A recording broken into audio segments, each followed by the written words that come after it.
Así que muchísimas gracias por acompañarnos. Como les digo, esta charla, bueno, y es internacional. Don Jordi Casal, que es el expositor, pues él está desde España. Así que le agradecemos mucho su tiempo, su disposición de compartir estas experiencias y esta charla con nosotros. Don Jordi es director comercial de la empresa Gemaunlis, si la pronuncié bien. Así que Jordi, muy buenos días para nosotros y ya ustedes cerrando el día, muy buenas tardes. Gracias por estar con nosotros y pues ahora sí, todo suyo el inicio de esta charla. Muy bien, muchas gracias, Tatiana. Efectivamente son tardes para mí, son las 6 de la tarde, 11 horas para vosotros. Bueno, ante todo, agradeceros en primer término, ¿no? La oportunidad que también nos estáis dando de poder compartir, en este caso, nuestras experiencias de ya hace 30 años que empezamos a desarrollar, en este caso, soluciones y ayudas a todo lo que es la parte de mantenimiento, tanto industrial como lo que sería la parte de facilities, ¿no? Bien, yo os he Adicional, preparado una perdón, don presentación. Jordi, Sí. que no les dije, lo que vamos a proceder es que don Jordi va a exponer obviamente su charla y una vez que él finalice, pues vamos a tener una sesión de preguntas. Entonces, estas preguntas ustedes las pueden ir haciendo en el chat, yo las voy a estar revisando y una vez que él finalice su charla, pues yo se las voy a hacer a él directamente, ¿de acuerdo? Así que aprovechen, pongan bastante atención y vayan escribiendo sus consultas. Perfecto, pues si os parece voy a compartir ya mi pantalla y así voy a dar paso a la presentación que os tengo preparada. Bien, entiendo que estáis viendo ya mi pantalla y que me escucháis correctamente, ¿no? Lo vemos todo bien, perfecto, sí. Perfecto. Bueno, ¿cuál es nuestra intención un poco o digamos esta charla dónde va a ir enfocada, ¿no? Nuestro objetivo en este caso definimos un título que era vamos a intentar marcar esas claves para lo que sería la creación de los indicadores de mantenimiento, ¿vale? A partir de aquí entendemos ya que todos conocemos lo que es el mantenimiento, que todos practicamos alguna de las modalidades de mantenimiento, ya sea correctivo, preventivo o de cualquier otra tipología. Y a partir de aquí nuestro objetivo es intentar definir esas posibles claves que nos van a dar, en este caso, acceso a esos indicadores o a esos datos para poder un poco analizar cómo estamos trabajando o qué está pasando con nuestro mantenimiento, ¿no? Bien, ¿cuál es el objetivo que tengo hoy? Bueno, como dice un buen amigo mío, ya sé que Tatiana me ha puesto la etiqueta de experto, yo os voy a dejar más la etiqueta de divulgador, o sea, mi objetivo en este caso es intentar, en la experiencia que tenemos de muchos años, intentar plasmar algunas ideas, ¿no? para que al menos podáis tener alguna base en la que podamos empezar a trabajar estos indicadores o si más no, el objetivo que tengo es haceros pensar, ¿no? Es decir, daros algunas ideas para que podáis desarrollar en este caso ciertas ideas para continuar mejorando en todo lo que es la parte de gestión del mantenimiento, ¿vale? Bien, lo primero que quiero es explicar o al menos dejar escrito lo que sería en este caso la definición de qué es un indicador, ¿vale? Esto es una definición de diccionario, ¿vale? Por llamarlo de alguna manera, en la que nos indica que los indicadores de mantenimiento son un conjunto de información que lo que hace es que evalúa el desempeño de las operaciones, que en este caso realizamos en todas las tareas de mantenimiento, y que sobre todo nos va a permitir evaluar la evolución a lo largo de un tiempo y definir el camino para mejorar, ¿vale? Esto sería en sí lo que sería la propia definición de lo que sería un indicador, ¿vale? A partir de esta base de que lo que al final que obtener un indicador, yo lo que os voy a plantear van a ser ciertas preguntas, ¿vale? Es decir, estas preguntas, nuestro objetivo es que nos intenten llegar un poco a plasmar esa necesidad que tenemos y sobre esa necesidad intentar obtener ese indicador o ese dato para, sobre todo, poder mejorar, ¿vale?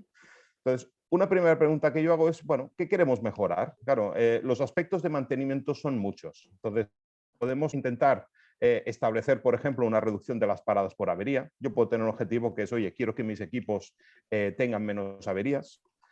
Puedo intentar reducir el gasto del mantenimiento.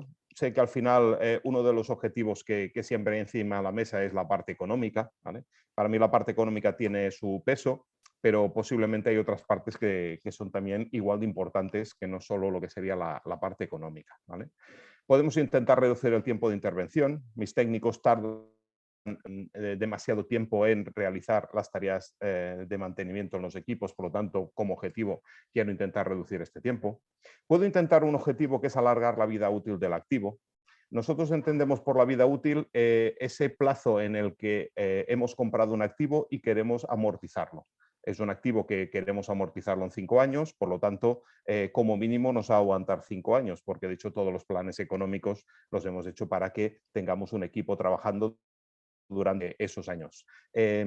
Si hacemos un buen mantenimiento, podríamos llegar a alargar esa vida útil del activo y que continúe siendo un activo útil y a más sea un activo que está amortizado, por lo tanto, el rendimiento que nos va a dar va a ser más alto económicamente, ¿vale?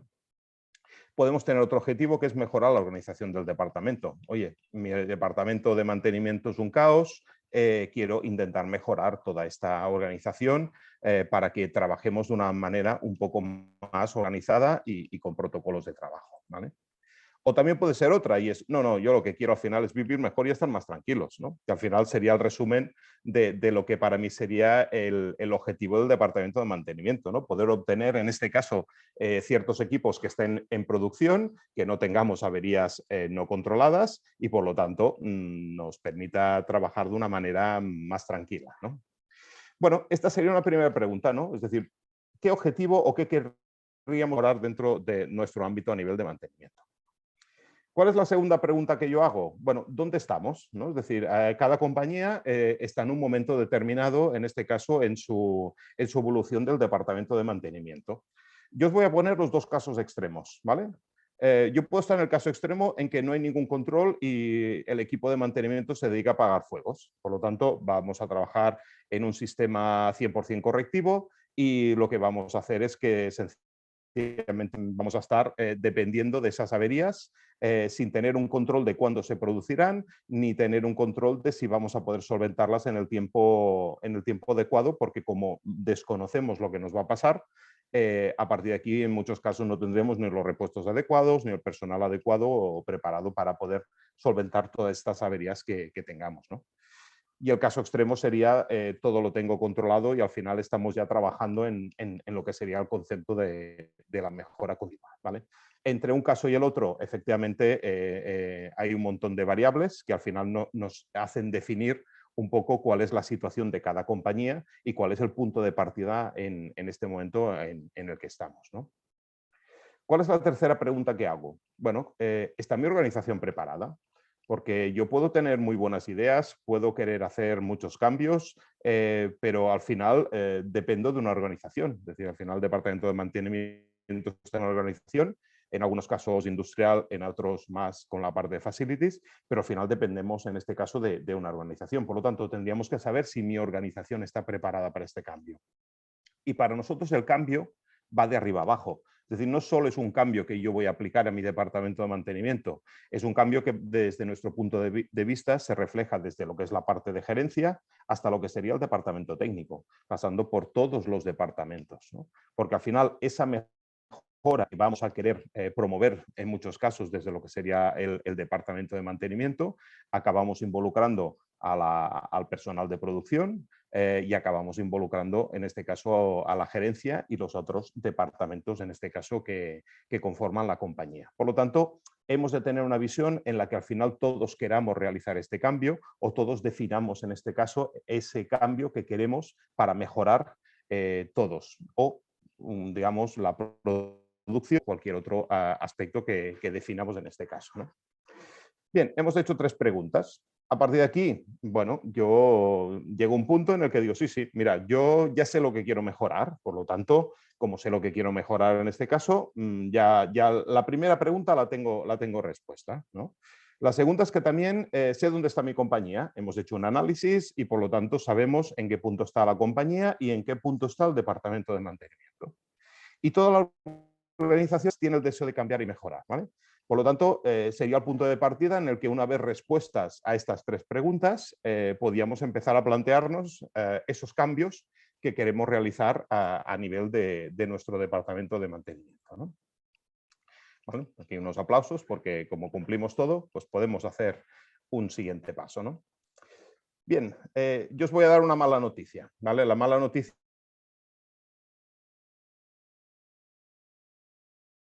es reacio a todos los cambios, ¿vale? Por lo tanto, el primer cambio que vamos a tener que hacer va a ser un cambio mental, ¿vale? Es decir, cualquier cambio que vayamos a intentar aplicar, en este caso, sobre cualquier compañía, lo que nos va a hacer es que requiramos, en este caso, un cambio mental, ¿vale? Por lo tanto, tener en cuenta que el objetivo principal de los cambios que queréis aplicar, al final lo vamos a tener que llevar al terreno de las personas y, por tanto, en este caso va a ser complicado en algunos casos hacer cambiar esas metodologías o esas maneras de hacer porque sencillamente somos reacios a esos cambios, ¿vale? Muy bien. Suponemos que ya hemos pasado la fase, hemos convencido a todos nuestros técnicos, a toda la gerencia, estamos todos de acuerdo en que realmente vamos a hacer un cambio y vamos a intentar mejorar, ¿no? A partir de ese momento, ¿qué tenemos que hacer? Pues bueno, lo que nos tendríamos que hacer en este caso es definir una meta o un objetivo, ¿vale? Es decir, muy bien, ahora ya sé dónde estoy, ya sé lo que quiero, por lo tanto, ¿qué vamos a intentar? Vamos a definir ese objetivo, que es el objetivo que vamos a querer intentar cumplir, ¿vale? Muy bien. Definimos un objetivo, nos ponemos a trabajar. Bueno, hay una frase de un escritor francés que a mí me gusta mucho, que es efectivamente yo puedo marcar una meta, pero si a esta meta no le aplico un plan, al final solo es un deseo. Significa que si a esa meta no le añadimos un plan, nunca vamos a llegar, en este caso, a desarrollar el plan, ni vamos a conseguir llegar a la meta que nos habíamos propuesto, ¿vale? Este escritor francés os lo recomiendo encarecidamente, tiene un libro absolutamente maravilloso que se llama El Principito, es un libro que tiene casi 100 años y la verdad es que es un libro exquisito para leer, digamos, entre avería y avería, ¿eh? Ahí os lo dejo, ¿vale? Perfecto, pues entonces, si al final necesitamos un plan, vamos a tener que definir este plan. ¿Cómo definiremos un plan? Pues los planes se pueden definir de muchas maneras. Yo aquí os dejo, en este caso, el método SMART. El método SMART es un método que ya hace años que se está aplicando y que la verdad, digamos, suele funcionar muy bien, ¿vale? Tiene algunos peros, como todo, pero digamos que bien definido, bien trabajado, nos va a permitir, en este caso, llegar a esa meta o ese objetivo que nos habíamos marcado, ¿vale? ¿Cómo funciona el método SMART? Pues al final lo que tenemos en este caso son 5 pastillitas, ¿no?, que tenemos que cumplir. Primera pastilla importantísima, ha de ser un plan específico. ¿Qué significa un plan específico? Que yo no puedo tener en mente o no puedo intentar como objetivo solucionar los problemas del departamento de mantenimiento. ¿Por qué? Porque es demasiado genérico como para poder trabajar, digamos, ese plan de forma específica, ¿no? O no puedo intentar pensar en un objetivo que sea sencillamente no tener averías en la planta. ¿Qué vamos a tener que hacer? Pues bueno, cambiar ese plan tan ambicioso a planes más pequeños. Oye, mira, quiero que esta línea de producción, que para mí es crítica, no tenga averías, o estos tipología de equipos que para mí son críticos no tenga, en este caso, averías. Por lo tanto, bajamos ese plan genérico, lo bajamos a plan específico, ¿vale? Podemos definir uno o podemos definir varios en este caso, ¿vale? Segundo, importantísimo, ha de ser medible. Es decir, yo no puedo trabajar con un plan que no vamos a poder medirlo, porque si no lo mediremos, no podremos saber si realmente lo vamos a conseguir, no lo vamos a conseguir, o dónde estamos en este caso de ejecución de este plan, ¿vale? Tercero, ha de ser alcanzable. Si nos ponemos metas que no van a ser alcanzables, al final el desgaste que nos va a llevar ver que además no vamos a llegar a la meta, nos va a hacer que no podamos, en este caso, abordar el plan y que lo dejemos, digamos, aparcado mucho antes de poder llegar, ¿vale? Ha de ser realista. Efectivamente, no podemos hacer un plan de ir a la luna si realmente tenemos una bicicleta, ¿no? Por lo tanto, hemos de también ser realistas del punto donde nos encontramos, del personal que tenemos y de los medios que tenemos para poder ejecutar este plan. Y importantísimo, hemos de definir un tiempo. Yo tengo que marcar un tiempo para poder ejecutar este plan y al final que este plan me dé los resultados que estamos preveyendo. Esto sería la definición de cómo tendríamos que definir en este caso ese plan para llegar a nuestro objetivo. Que lo definamos tampoco no quiere decir que lleguemos, pero si más no, vamos a tener una hoja de ruta que nos va a permitir en este caso poder alcanzar ese plan que nos hemos fijado, ¿vale? Muy bien. Resulta que además lo hemos hecho todo perfecto, hemos definido nuestros objetivos, sabemos perfectamente dónde estamos, pero trabajamos y no alcanzamos nunca metas, ¿no? Bueno, ¿qué nos puede estar pasando? Pues que a lo mejor tendríamos que revisar ese plan que hemos establecido o esa meta, porque a lo mejor no cumple el concepto SMART. A lo mejor hay alguna de las partes que hemos hecho que sea inalcanzable, en este caso, lo que sería llegar a este punto. Por lo tanto, tendremos que revisar si realmente esas definiciones que hemos hecho de nuestro plan son acordes a la realización de ese objetivo fijado, ¿vale?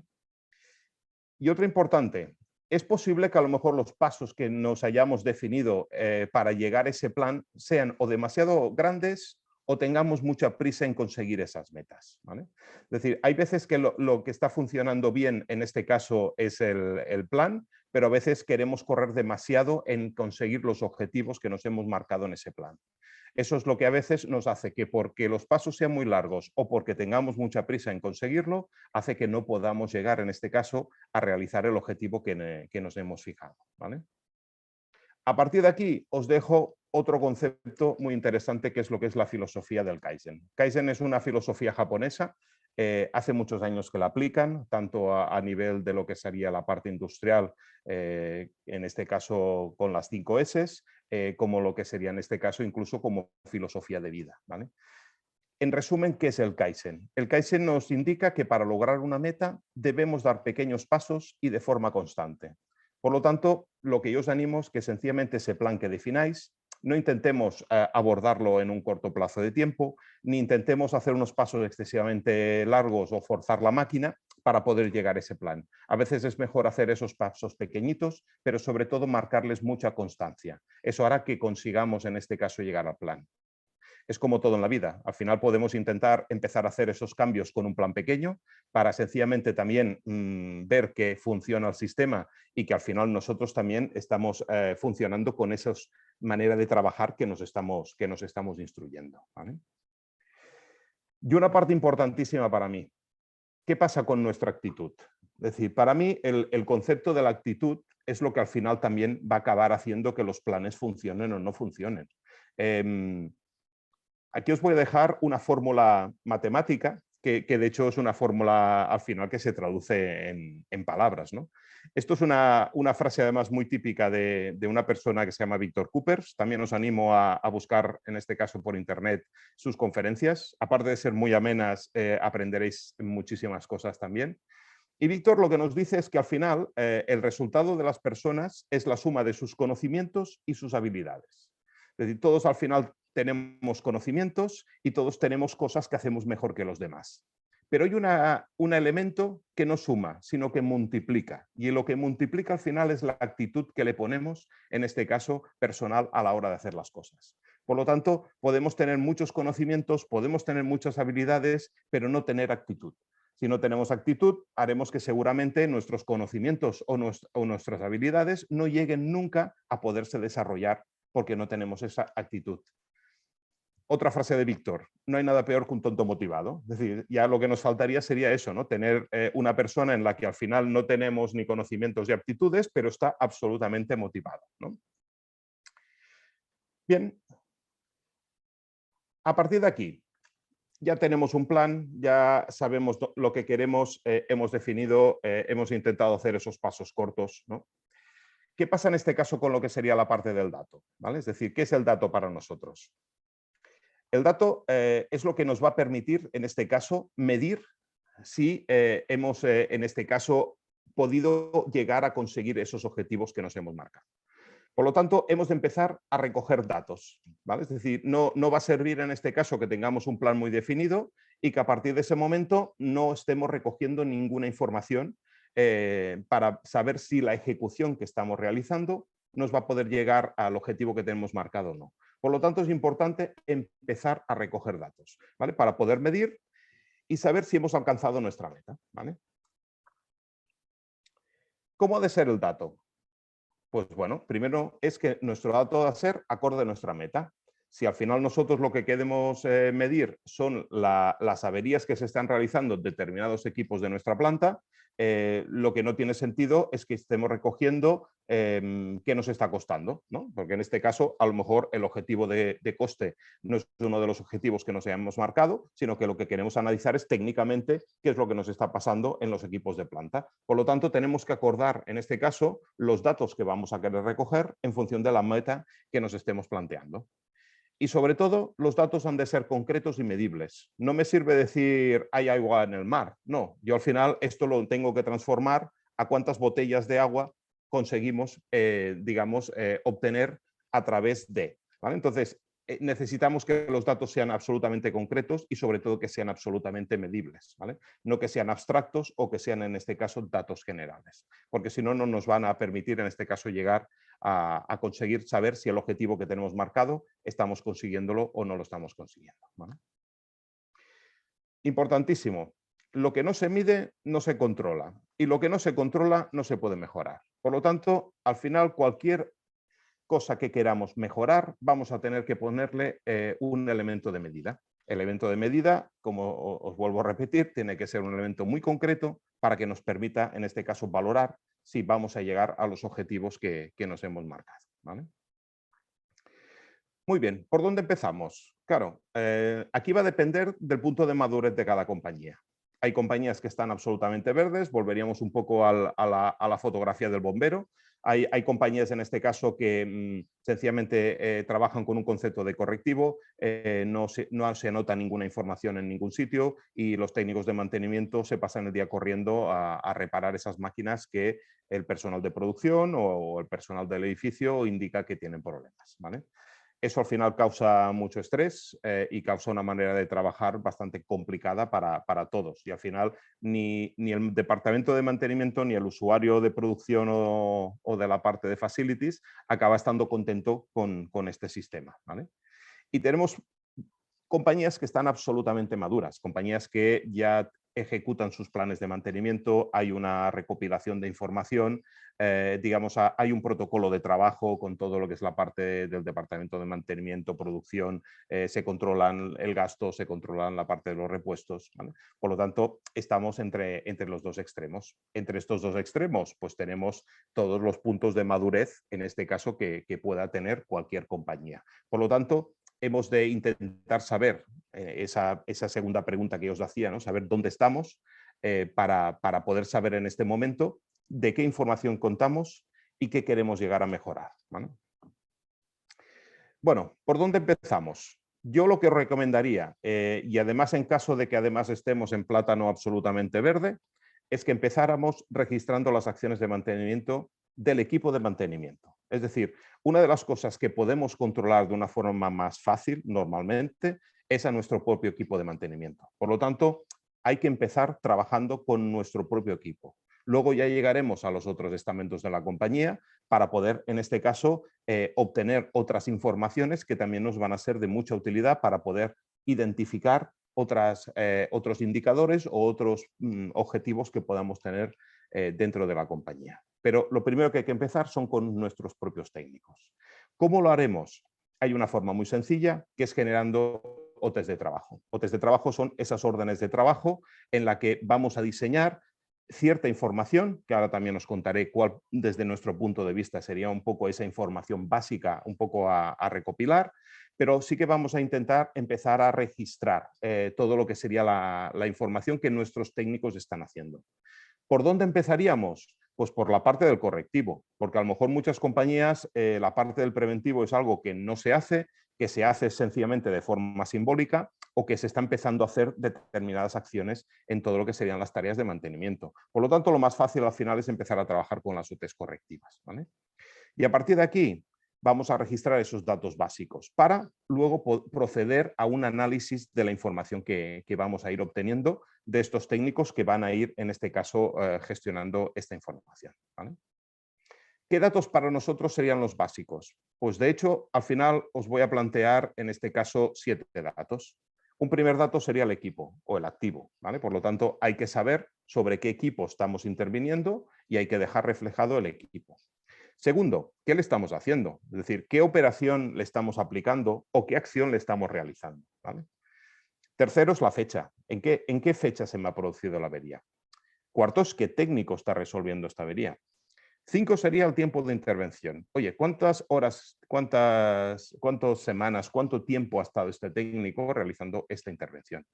Fecha de cierre, hemos acabado de realizar en este caso la avería, por lo tanto identificaremos una fecha de cierre y para nosotros es importante identificar también unas observaciones o unos comentarios que el técnico pudiera establecer de esa tarea. Para nosotros el técnico es una pieza muy importante. ¿Por qué? Porque al final es la persona que está realizando las tareas y las labores de campo. Por lo tanto, hay que intentar explotar al máximo esa información y ese conocimiento que el técnico tiene en muchos casos de los equipos. Por lo tanto, esta información básica que nos está él facilitando nos va a aportar, en este caso, varias cosas. ¿Qué podemos analizar con estos datos básicos que hemos introducido? Pues podemos analizar algo tan simple como sería averías por equipo. Yo puedo definir un periodo de tiempo y podré saber cuántas veces cada equipo de los que yo he estado analizando ha tenido averías y por lo tanto a partir de aquí podremos ver qué equipos fallan más, cuántas veces cuántas veces se ha repetido en este caso las averías que hemos tenido, con qué frecuencia se están repitiendo, ¿vale? Por lo tanto ya tenemos una base de análisis muy importante con esos 7 datos básicos que hemos introducido, ¿vale? 2, podemos hacer una evaluación también de las horas de intervención de los técnicos. Nos va a permitir saber cuántas horas los técnicos destinan a cada equipo, a cada intervención. Podemos empezar a ver las tipologías de fallas que están teniendo los equipos y podemos identificar también las horas que los técnicos están en cada una de estas fallas tipo, ¿vale? Por lo tanto, nos da también una fuente de análisis muy interesante. Podemos generar una base de conocimiento. Si conseguimos que los técnicos nos aporten esa información de esos comentarios y esas observaciones en el cierre de las tareas, podemos hacer que en futuras averías podamos ver previamente cómo hemos ido solucionándolas para poder en este caso hacer que nuestros técnicos les sea mucho más fácil todo lo que es la gestión, en este caso, de las averías, ¿vale? Porque van a tener esa información de esos históricos previos que han ido cumplimentando. Y a partir de aquí hay un tema que para mí me resulta muy interesante, ¿no? Y es decir, bueno, si al final yo consigo analizar esas averías que estamos generando, seguramente vamos a obtener repetitividad. Si consigo obtener esa repetitividad en mis averías, me puedo empezar a replantear hacer lo que le llamamos la ingeniería del mantenimiento. Es decir, podemos empezar a valorar si a lo mejor podemos empezar a aplicar ciertas acciones preventivas a los equipos para intentar evitar esas averías que son repetitivas y habituales, ¿vale? Por lo tanto, con 5 datos muy básicos y sencillamente estableciéndolas en un periodo de tiempo corto, vamos a poder empezar a obtener, en este caso, mucha información. Para que os hagáis una idea, en un cliente que hicimos una implantación, conseguimos que en un mes generáramos 1000 OTs. Como comprenderéis, con 1000 OTs ya tenemos una fuente de análisis muy interesante. Por lo tanto, no hace falta tampoco establecer, en este caso, a lo mejor objetivos muy grandes o sencillamente intentar establecer un periodo de tiempo muy largo para obtener información. No, pensando y por esta información podemos ir tomando en este. Bien, a partir de aquí hay más datos que podemos ir introduciendo en estos órdenes de trabajo. Estos datos que ya me van a permitir posteriormente hacer otro tipo de analítica. Podemos incluir los repuestos que utilizamos.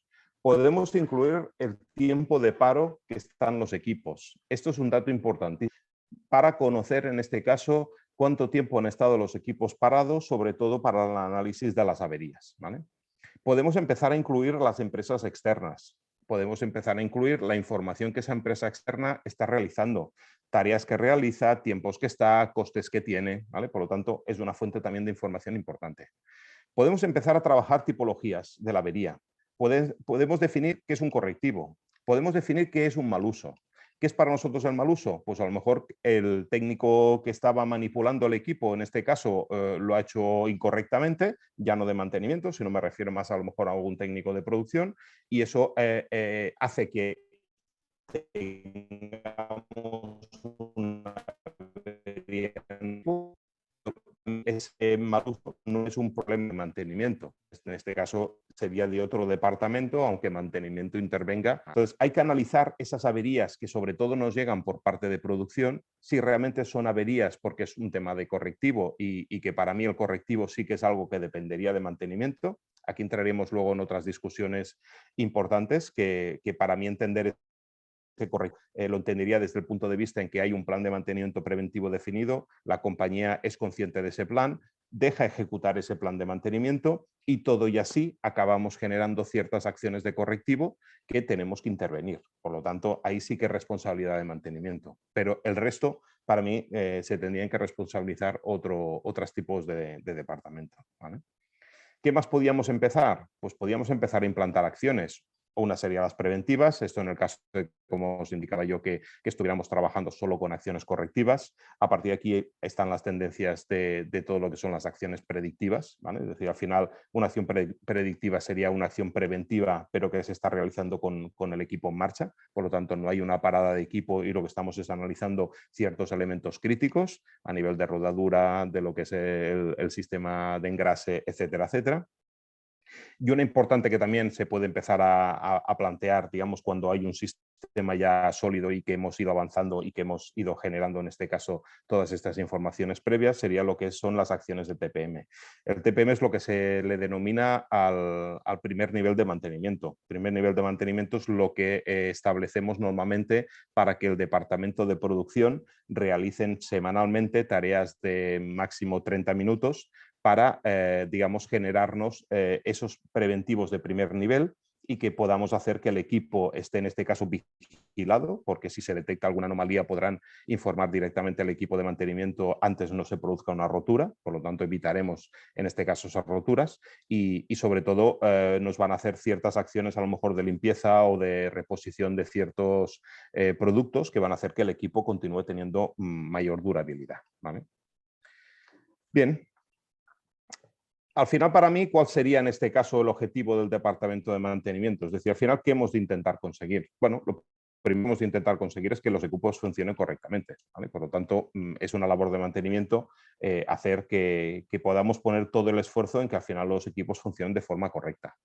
No tengamos paradas imprevistas ni pérdidas de producción, ¿vale? Es decir, al final, en caso de trabajar en equipos de producción, lo que nos va a interesar es que esos equipos no se paren en el momento en que tengamos que entregar el pedido a ese cliente importante, ni sobre todo tengamos mermas en todo lo que sería la parte de pérdidas por la parte de producción. En la parte de facilities volvemos un poco a lo mismo, es decir, yo al final tener un equipo de clima que no me está funcionando y al final tengo una planta de un edificio que tengo a la gente que se está achicharrando, que no puede trabajar, pues al final también estamos teniendo una pérdida, en este caso, en cuanto a lo que sería la parte de trabajo por parte de estas personas, ¿vale?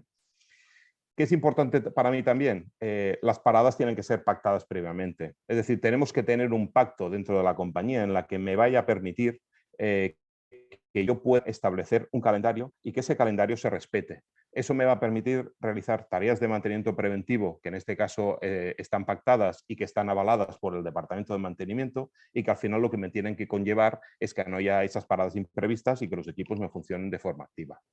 Si hacemos un buen mantenimiento, además, ¿qué vamos a conseguir? Pues conseguiremos en la mayoría de casos que alargaremos la vida útil del activo. Ese activo que, como os contaba, va a tener una vida definida, en este caso, por un cuadro de amortización, vamos a conseguir que en muchos casos alarguemos esa vida útil del activo, ¿vale? Otra parte importante para mí en la parte, en este caso, de producción. Si no hay un mantenimiento, es imposible que yo pueda garantizar la calidad del producto que estoy fabricando y el plazo de entrega que le estamos dando a un cliente. ¿Por qué? Porque el equipo se me parará en el momento más inoportuno o vamos a hacer que ese equipo que no ha sido mantenido, la calidad del producto que estemos generando no sea la calidad que tenemos que entregar a nuestro cliente. Por lo tanto, vamos a tener pérdidas en este caso de calidad, vamos a tener un cliente que nos va a devolver el producto y además vamos a tener un cliente enfadado porque no vamos a cumplir las expectativas que le hemos dado, ¿vale? Si a más esto lo gestionamos todo perfectamente, llegamos a la última. A más controlaremos el gasto. Es decir, tendremos en este caso un gasto controlado porque sabemos qué hacemos, cómo lo hacemos y cuándo lo hacemos, ¿vale? Por lo tanto, es una parte importante de cubrir. Y aparte tenemos, son usuarios contentos, tanto la gente de producción, la gente en este caso de oficinas, el personal de mantenimiento no está todo el día apagando fuegos y por lo tanto le permite trabajar de una forma más cómoda y tranquila y sobre todo hacer una cosa que para mí es muy importante y como os decía, para mí es tan importante el personal técnico de mantenimiento como el ingeniero de mantenimiento. Interesa que piensen.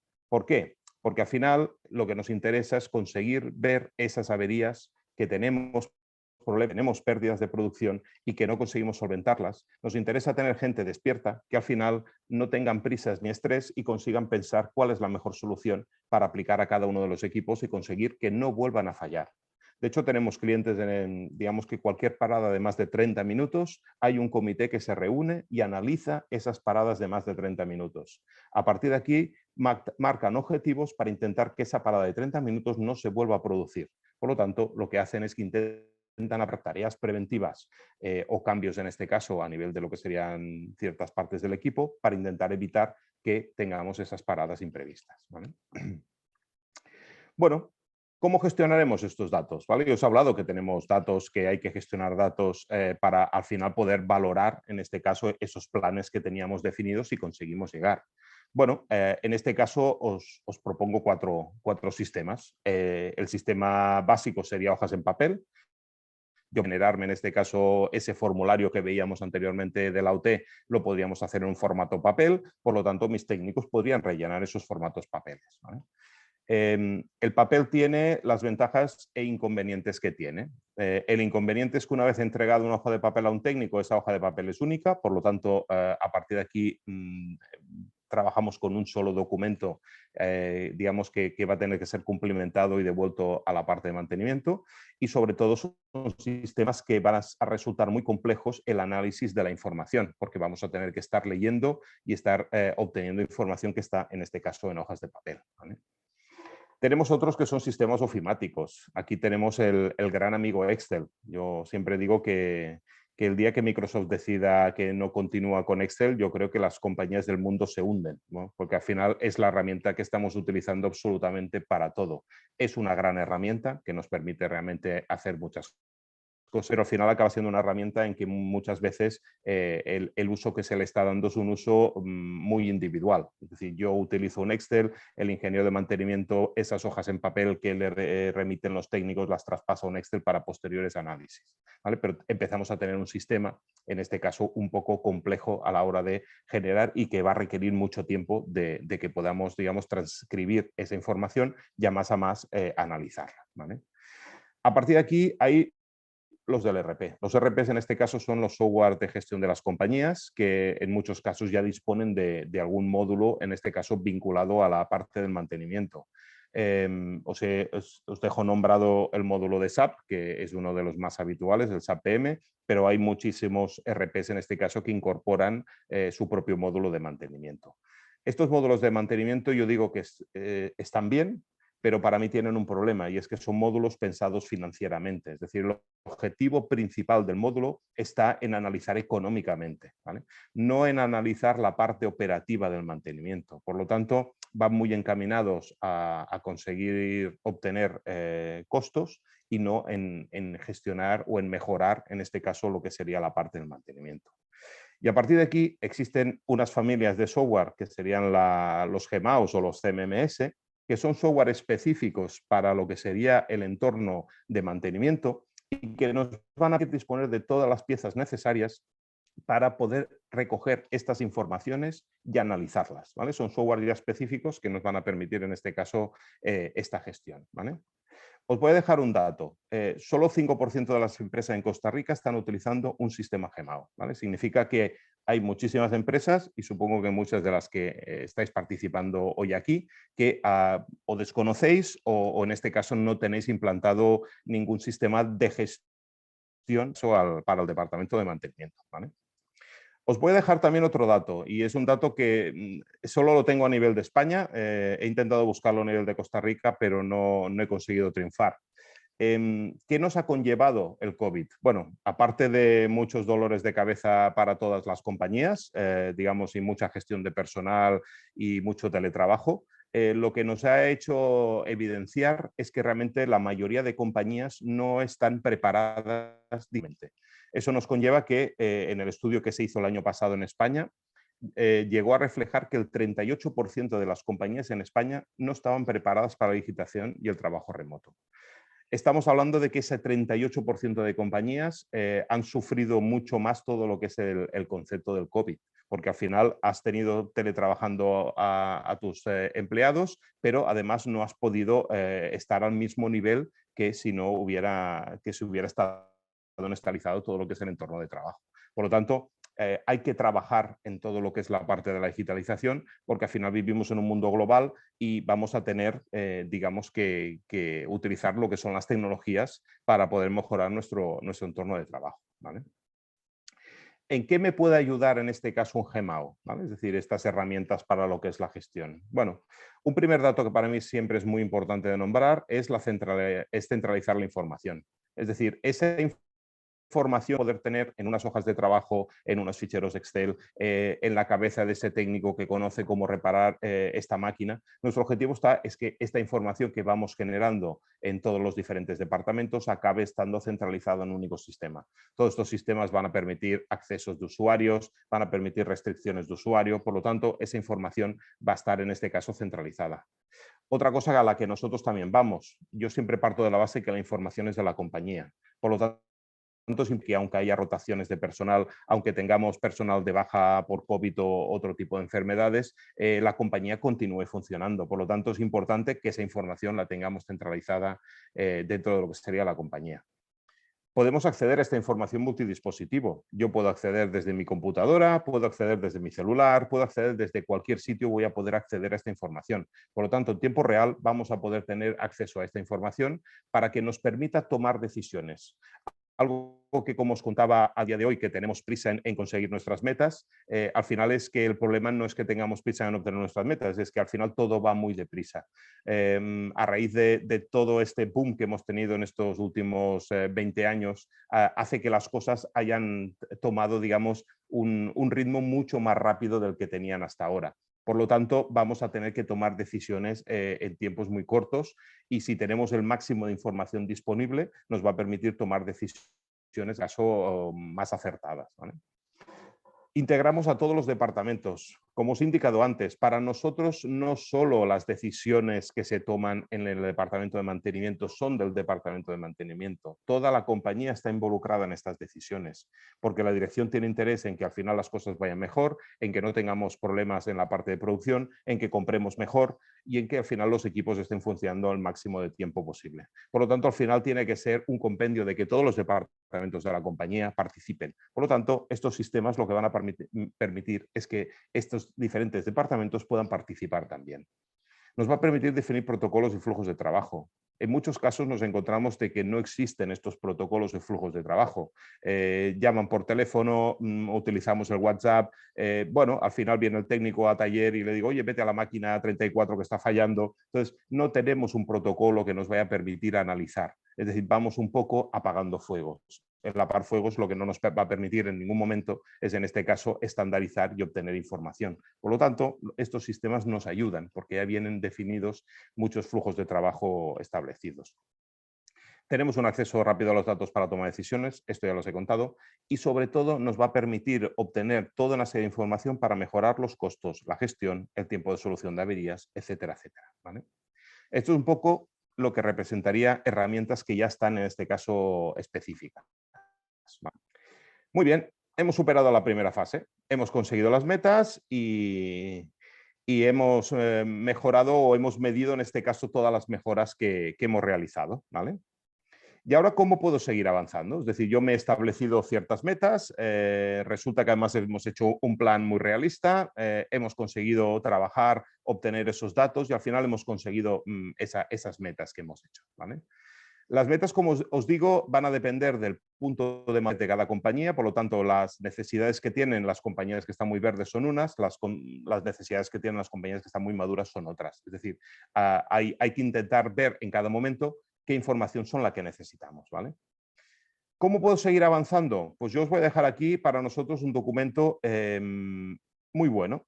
Es la UNE 15.341. La UNE es un análisis que se hizo en el año 2008, en el que al final se intentó establecer cuáles eran los indicadores claves de rendimiento del mantenimiento, ¿vale? Esta es una UNE que en este caso está muy trabajada por muchos países a nivel de Europa, y lo que intentó es en este caso establecer qué indicadores eran necesarios para poder valorar cualquier tipología de compañía, ¿vale? Bien, no os asustéis porque al final, en este caso, la norma son 71 indicadores, ¿vale? Es decir, podemos generar, en este caso, muchísimos indicadores. No hace falta que se apliquen todos, sino que cada uno ha de escoger un poco también qué indicadores son los que al final necesita cada una de las compañías, ¿no?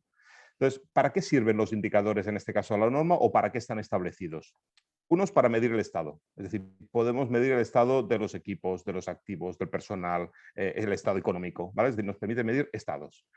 Podemos comparar, es decir, lo que nos va a permitir también esta norma es poder hacer comparaciones. Puedo comparar equipos de la misma, puedo comparar técnicos, puedo comparar repuestos, puedo comparar proveedores. Es decir, hay una serie de elementos que nos van a poder realizar estas comparaciones. Nos va a permitir hacer diagnósticos. Yo voy a poder, a través de estos indicadores, obtener ciertos datos que me permitan diagnosticar el estado en cómo tengo la parte de los activos. Nos van a permitir también definir objetivos y metas, ¿vale? Esto os lo he copiado directamente de la norma. Yo remitiría otra vez a lo que yo os contaba. Yo, para mí, una meta, un objetivo, está muy bien que me lo puedan contar o que me puedan ayudar, pero al final lo tenéis que hacer vosotros, en este caso factible. A veces los objetivos van a ser demasiado genéricos, los que nos puede identificar una norma. Tenemos que un poco que bajar a nuestro terreno, ver nuestras necesidades y a partir de aquí aplicar, en este caso, estos objetivos, ¿vale? Podemos planificar acciones de mejora y, sobre todo, podemos medir los cambios de forma continua en el tiempo. Es decir, esos cambios que yo he empezado a establecer, yo puedo empezar a ver cómo han ido mejorando, en este caso, los diferentes datos, los equipos, los tiempos, los costos, ¿vale? Y los indicadores, en este caso de la norma, están agrupados en 3 grupos. Hay grupos económicos, hay grupos técnicos o tenemos grupos organizativos, ¿vale? A partir de aquí se tienen en cuenta también 2 conceptos, ¿no? Que son los factores internos y los factores externos. Hay factores externos que son, en este caso, variables que nosotros tenemos fuera de la gestión de la compañía. Son factores en los que nosotros vamos a tener poco control, en este caso, en lo que serían estos factores externos. Por lo tanto, van a ser externos a nuestra compañía y los vamos a poder controlar en poca medida. Y después tenemos todos los factores internos, ¿no? Que son esas condiciones que, incluso estando dentro de la compañía, pueden estar fuera del ámbito de decisión de mantenimiento. A lo mejor hay indicadores que en este caso queremos mejorar, pero están dentro del ámbito, por ejemplo, de lo que sería la parte de producción, ¿vale? Por lo tanto, hay variables que sí que podremos intentar analizar, pero nos faltará en algunos casos obtener cierta información también de otros departamentos para poder hacer un análisis global en este caso, ¿vale? Como os indicaba, la norma incluye 71 indicadores generales que se tendrán que adecuar a cada tipo de empresa, a cada tipo de proceso o a cada tipo de producto que se esté fabricando, ¿vale? Porque al final cada uno, como os indicaba, puede ser aplicable a cualquier tipo de entorno, pero lo que tenemos que decir al final es que nos interesa aplicar, ¿vale? Aquí no os voy a entrar más en detalle, porque, bueno, veo que también vamos un poco de hora, un poco justos, ¿vale? Esta presentación os la voy a hacer llegar. Aquí os he dejado un poco reflejado lo que sería la parte de los indicadores económicos en los grupos que la norma define, ¿vale? Y después tenemos también todo lo que sería la parte de los indicadores técnicos y los indicadores organizativos, ¿vale? Esto ya os digo que es una norma que está estandarizada, que está publicada y que la podéis obtener desde muchos sitios, ¿no? Para poder intentar establecer qué criterios son los que podemos establecer, ¿vale? Y poco más, agradeceros este tiempo, espero no haberos aburrido excesivamente y haber intentado aportar un poco, pues, bueno, esa experiencia o ese granito de arena, ¿no? que podamos para poder mejorar, en este caso, el ámbito del mantenimiento y, sobre todo, poner en valor el departamento de mantenimiento, que en muchos casos continuamos viendo que no se el valor que realmente tienen las compañías. Yo siempre digo lo mismo, si no existe el departamento de mantenimiento, las compañías cerrarían, porque al final esas averías que tendría producción no se solucionarían, por lo tanto dejaríamos de producir, o esos equipos que tenemos en los edificios dejarían de funcionar y al final los inquilinos se quejarían y marcharían, ¿no? Por lo tanto, para mí, una de las piezas vertebrales de cualquier compañía es su departamento de mantenimiento y siempre nos gusta poner en valor esos profesionales que forman ese elemento. Por lo tanto, muchas gracias y cualquier consulta que queráis os la intento solucionar. Muchísimas gracias, don Jordi. Aquí sí tengo ya varias consultas. Voy con la primera. Dice, ¿cuál sería el porcentaje aceptable y realista del indicador de mantenimiento de ocupación? Y a partir de qué porcentaje habría que analizar el cambiar el equipo. A ver, el porcentaje de porcentaje que al final va a ser un término variable teniendo en cuenta el producto que se fabrique. Nosotros tenemos compañías que están dando un 60% de ocupación y es un dato correcto, y tenemos empresas que están dando un 97%. ¿Vale? Entonces, ¿de qué va a depender? Va a depender de muchos factores. No solo es un concepto de mantenimiento, porque también os contaré que de una compañía que analizamos unas líneas de producción que tenían una pérdida del 37% de lo que era la parte de producción, se achacaba siempre al departamento de mantenimiento, ese 37%. Una vez se analizó, en este caso, cada una de las líneas, obtuvimos una información muy interesante, y es que solo el 3% eran problemas derivados de mantenimiento, el 34% eran derivados de producción. Por lo tanto, hay que analizar con mucho detalle, en este caso, lo que sería el concepto de producción y el concepto de rendimiento de cada uno de los equipos. Entonces, no hay una... Siento deciros que no tengo la varita mágica para poderos dar un porcentaje, ¿vale? Porque para nosotros depende de muchos aspectos, ¿no? Otra de las consultas, don Jordi, es si recomienda algún software específico de Gemao para las empresas. Aquí, por ejemplo, dicen que hay unos que son de zonas francas, o si hay alguno que usted recomienda. Me estás haciendo una pregunta difícil, Tatiana, porque al final yo te voy a decir que nosotros de hecho somos fabricantes de una herramienta Gemao. Para nosotros una excelente herramienta. De hecho, la tenéis aquí, que es Linzesphere, y bueno, en este caso Rosmon es nuestro partner en Costa Rica. Es una herramienta que nos va a permitir hacer toda esta parte de gestión y esta parte de ayuda. Hay otros productos en el mercado interesantes también que pueden permitir, en este caso, generar estas informaciones, ¿vale? Yo lo que recomiendo en cualquier empresa que decida comprar un Gemao o cualquier otro software es sencillamente, primero, que sepa dónde está, que sepa lo que quiere, y a partir de aquí, si puede tener un proveedor local, mejor que mejor. ¿Por qué? Porque al final muchas compañías están comprando software sencillamente porque lo tiene el vecino. Y a lo mejor no es el software que yo necesito. Me he comprado el Mercedes, resulta que total voy al supermercado a comprar, ¿no? Entonces, hay que intentar ver también nuestras propias necesidades. A partir de aquí, para mí importantísimo, soporte local siempre. ¿Por qué?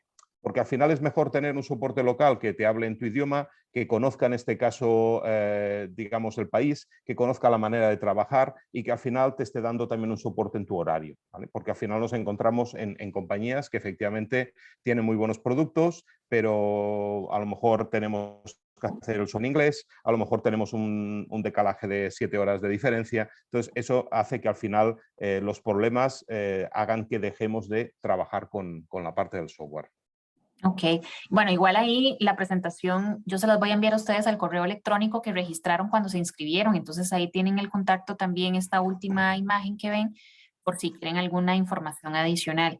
Igual, bueno, otra de las consultas, Adam nos pregunta que si esta norma UNE que estabas mencionando, si está accesible en la red. Está accesible en la red.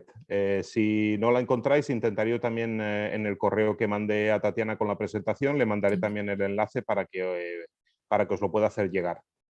Perfecto. Tomaros un rato para leerla, ¿eh? No es una lectura fácil, ¿eh? Digamos que es una lectura que efectivamente es interesante hacerla porque de hecho nos va a aportar muchísima información que podemos extraer, pero bueno, va a ser una lectura compleja. ¿vale? Bueno, aquí tengo otros correos de que muy buena exposición, que lo felicita, que muchas gracias. Hansen nos está preguntando si hay algún porcentaje que sea el óptimo entre mantenimiento preventivo versus mantenimiento correctivo. Esa es la gran pregunta. Volvemos a tener una respuesta complicada, ¿vale? Es decir, al final hay muchas tendencias que te dirían que el 100% tendría que ser preventivos. Va a depender. Yo, digamos que el 100% no lo creo, siento tampoco, ¿vale? Es decir, hay que intentar establecer un nivel de mantenimiento preventivo, en este caso siempre superior al correctivo, ¿vale? ¿En qué va a derivar en que lleguemos a ese 100%, a ese 90% o a ese 60%? Hay industrias que tienen muy controladas diferentes averías que además permiten que se realicen esas averías, ¿vale? Es decir, hay empresas que han valorado que ciertas averías se las pueden porque además tienen los repuestos adecuados y el personal preparado para poder intervenir en ese momento, que no les perjudica la vida útil del equipo y que además, digamos, les resulta mucho más económico que realizar determinados mantenimientos preventivos, ¿vale? Por lo tanto, no hay reglas de tres. ¿Qué recomendación os daría yo? Lo primero que hay que intentar hacer siempre es intentar detectar qué elementos para mí van a ser críticos en mi instalación. Esa es la parte y es la parte más laboriosa, pero que es la parte que más beneficios al final os va a dar. Hay que identificar esos elementos críticos y a partir de aquí hay que establecer muy buenos mantenimientos preventivos con esos elementos críticos, muy buen seguimiento y tener los repuestos adecuados para esos elementos críticos. ¿Por qué? Porque son los equipos que no pueden fallar nunca en nuestra compañía. Podemos tener ciertos equipos que nos vamos a permitir que fallen. O a lo mejor en muchas plantas tenemos dos líneas que pueden fabricar el mismo producto y está parada. Por lo tanto, no va a ser crítica en este caso esta línea de producción, porque en caso de tener una incidencia voy a poder trasladarla a la otra. Tenemos un cliente que trabaja con un horno, digamos, a muy alta temperatura. Para ellos es absolutamente crítico este horno, porque si se para el horno, sencillamente con el producto que queda dentro del horno, pierden todo el beneficio de la compañía de un año. Por lo tanto, es un elemento absolutamente crítico. Entonces, yo lo primero que os animo a establecer elementos críticos, planes de mantenimiento sobre esos elementos críticos muy estrictos y a partir de aquí ir trabajando con el resto de los diferentes equipos. ¿Qué nos va a poder llegar? Bueno, un mantenimiento óptimo yo os diré que estaríamos sobre un 80%, 80-20 suele ser un porcentaje bastante habitual en este caso, pero teniendo en cuenta que los equipos que son críticos, mi mantenimiento es del 100%. A ver, excelente, don Jordi, muchísimas gracias. No tengo más consultas, solo que muchas gracias, excelente aporte, muchísimas gracias, muy buena charla, ¿verdad? Los comentarios que nos están haciendo aquí las diferentes personas, Alejandro, Luis Miguel, Alfredo, Jonathan, Héctor, de verdad que Miriam, Jenny, la verdad que muchísimas gracias a todos por haber participado. Siempre es grato saber que el insumo que están recibiendo realmente es de valor para ustedes. Entonces, como les dije anteriormente, les vamos a compartir la presentación, la grabación de la charla, que en este momento voy a pararla para que no se haga tan